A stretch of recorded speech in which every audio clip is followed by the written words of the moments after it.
Dear friends, welcome to Military Lens. In this video, we will address the most crucial naval battles in history. In the year 408 BC, the Persian monarch Xerxes I had at his disposal the largest and most powerful army in the world. However, despite its size and strength, the Persian army failed to invade and conquer the small Greece, which was composed of several autonomous city-states at that time.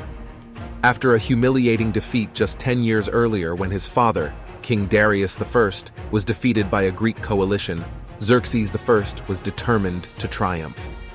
The Greeks, aware of the Persians' intentions and the tremendous numerical superiority of the enemy, devised a very astute plan. Themistocles, an Athenian politician and general, managed to convince other city-states to unite in a decisive naval battle. However, they knew that at sea, the over 1,200 Persian ships would simply overpower the Greek fleet, consisting of less than 400 ships.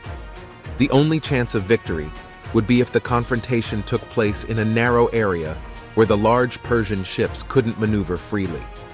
For this reason, Themistocles spread the rumor that the Greeks were cowardly and fleeing through the Strait of Salamis in the Saronic Gulf near Athens. The Persians saw this as an opportunity to pursue and destroy the Greek fleet, with Xerxes I ordering all his ships to follow the Greeks through the strait. However, as soon as they entered the strait, they were surprised by a motivated and prepared Greek fleet.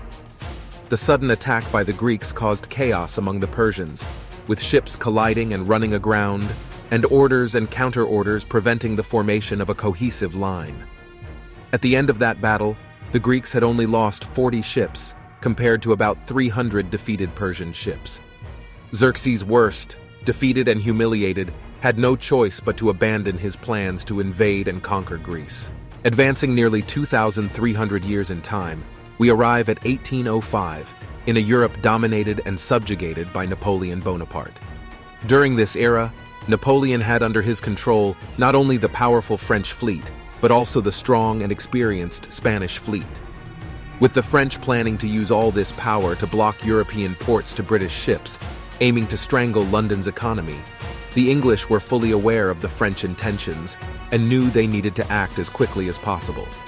This responsibility was entrusted to Admiral Lord Nelson, who was given a fleet of 27 ships with the mission to lure the combined Franco-Spanish fleet, led by Admiral Villeneuve, into a decisive battle. This confrontation finally took place on October 21, 1805, when Admiral Villeneuve, commanding 33 large ships, saw in his numerical superiority a real opportunity for victory.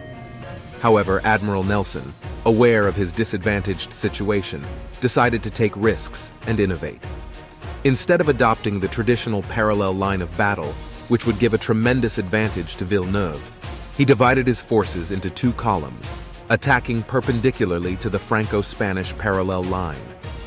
By advancing in a perpendicular attack, the British ships exposed only their bows, offering the French and Spanish a narrower target that was more difficult to hit than if they were in a parallel line. Thanks to this tactic, the British ships reached Villeneuve's fleet without suffering any losses, while the agile and fast Royal Navy ships were able to maneuver and fire more freely against the large and heavy French and Spanish ships. When the battle ended, 22 ships from Napoleon Bonaparte's fleet had been lost, while the British hadn't lost a single vessel. However, during the battle, Admiral Nelson was mortally wounded by a French marksman and died on the same day at the age of 47. His tactical vision secured a great victory for the British in the Battle of Trafalgar, forcing Napoleon Bonaparte to keep his ships idle in ports for the rest of the war. Shifting to the 20th century, specifically to May 1905, we find Japan and Russia engaged in a war that had been ongoing for over a year. Japan, recently emerged from a feudal regime, sought to expand across the Pacific and become a global power. However, this desire clashed directly with the mighty Tsarist Russia. The Japanese knew that in order to have any chance of success, they needed to destroy the Russian imperial fleet. This opportunity arose in 1905 when the Russians did not have a sufficient number of warships in the Pacific.